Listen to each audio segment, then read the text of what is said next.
When I was going to elementary school, there were only two genders, right? There were only two sexes. You couldn't identify as a boy if you were a girl, and you couldn't identify as a girl if you were a boy, and you sure as hell couldn't identify as an attack helicopter if you are Canadian and Lawrence Southern. But now we're getting into a weird age. It's been, 30 years since I was in elementary school almost, and times are changed, whether you want them to be or not. And we find ourselves in a situation now where a teacher claims she was suspended after having a talk with her class about the LGBTQ, I guess you could say movement or community. Well, here it says, a teacher was suspended for discussing sexual orientation with elementary students. Yeah, the key word there being Texas, and then her discussing sexual orientation. Those two don't quite go hand in hand. I mean, look, I'm not trying to go after Texans here. Clearly, you guys have your own place and you have your own thoughts and your opinions. But I think many of you will agree with me when I say that having the discussion about sexual orientation with students is not something that many people in Texas probably think should happen, right? Well, here's the story. So a teacher in Texas was suspended after she allegedly refused to stop talking about sexual orientation with elementary-aged children. Stacy Bailey, 31, an art teacher from Charlotte Anderson Elementary, has been suspended without pay since September. The school said it received several complaints from parents about Miss Bailey's classroom behavior.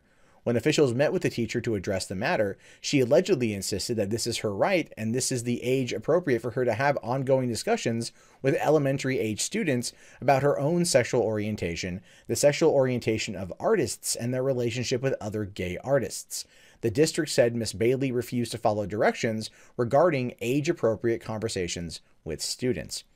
And here's the thing. I actually am on the side of the administration here, which as a left coast living liberal, I shouldn't be. I should be outraged. I should be going, roar! But no, ultimately it's like this.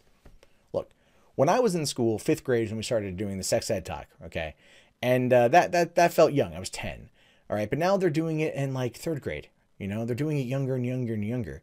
It might be because kids are developing earlier and earlier and earlier, but I feel like this is not the place for the teacher to have that conversation.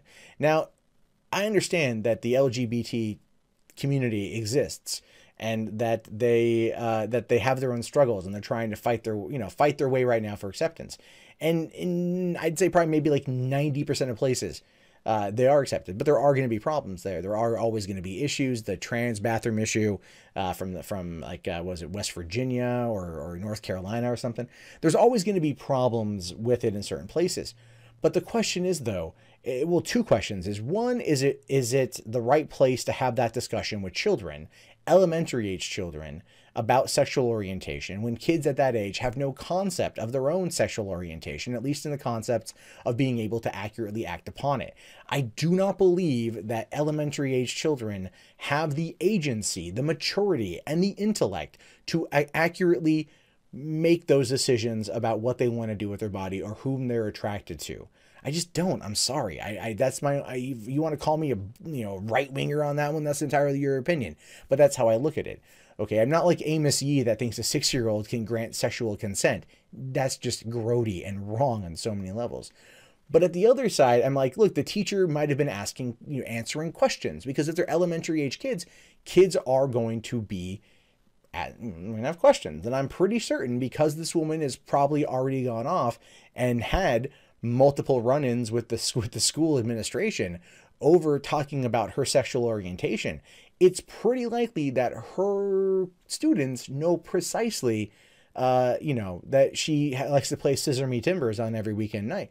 And that's perfectly fine. They can talk about that, but it's like, what details are they talking about that? Because if you go back to the article here, it says that she talks about her sexual orientation, the sexual orientation of artists, and their relationship with other gay artists. But what does it have to do with teaching? Now, if they were asking her about her sexuality and like her wife, then that's one thing. That's one thing. I think that discussion, surface level discussion, maybe not a bad thing. Okay, if she is an open lesbian and she's married and she's teaching and they know it, then it's really not that big of a deal. But if she's getting into discussing artists who are gay, having relationships with other artists who are gay, I just don't really see that this is you know, the proper place, the appropriate place to have this discussion. But that being said, I do want to point out here though that this teacher, Stacy Bailey, is not like a newcomer teacher. She's not a teacher who apparently has a bad track record, you know, and isn't, I guess you could say, recognized or awarded for her teaching efforts. Because even finding this here on Twitter, this is just from last year. Congrats again to our 2016 Charlotte Anderson Teacher of the Year, Miss Stacy Bailey. And the thing is, this woman became Teacher of the Year 2 years ago, which means that the student or the administration, they know she's a good teacher. They know she can teach. But the question, I think, has to do with the way the political climate has become in this country. If I'm just being fair, I'd argue that quite a lot of this has to do with kids maybe getting exposed to stuff that they shouldn't be exposed to, and then asking questions. Now, I have a daughter. She's 4 months, so she's way off from that kind of stuff. And she'll ask me questions at that age about all that stuff. And I'm going to have to sit there and think about what I'm going to want to tell her about that. But at the same time, that's my right as a parent to explain that to my child. And I don't believe that a teacher, even a teacher who was a 2016 Teacher of the Year at that school, has the right to go into those kind of discussions multiple times with children. If they're asking her about her wife and asking her about that, then I think that's generally okay. But when you start going past surface level into more of a deep conversation, even if the kids are inquisitive, it's not the right time or place. And if that makes me more on the conservative side of things, I'm fine with that. I don't think she should be silenced from having an opinion or speaking, but there does need to be a time and a place for everything. But the way it looks to me is that she's had multiple run-ins with the administration, and that she had these conversations with kids. Some kid went home and complained. That mom or that dad complained to the school, and then they basically shut her down the next day. And it's been since September that she's been on disciplinary leave without pay. And for a person who was the 2016 Teacher of the Year, I can't help but ask the question if this is a situation where she is being ostracized for a political reason, or maybe a personal reason, over one that relates to her job. And unfortunately, until we know more, that's kind of where we're left.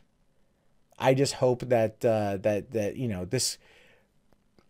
I hope that people, when they approach these subjects with children, treat it with a bit more tact, because sometimes teachers overstep their bounds in discussing things with kids that the parents want to do. And I know that in my case, if it were me, I would be upset too, and I'd probably say something. I wouldn't want her suspended, but I would definitely want her to know that her place is to teach the fundamentals to get my child through to the next grade and to teach my child some life skills. But when it comes to those kind of subjects, that's my right as a parent, not yours. What you just saw was a shorter clip from a longer show. The Rustled Podcast airs every Sunday through Thursday night at 9:30 p.m. Pacific Standard on rustled.net. Please consider subscribing to the channel, as well as 3 Buck Theater, and potentially becoming one of our sponsors at patreon.com/mundanematt. Thank you, and have a great day.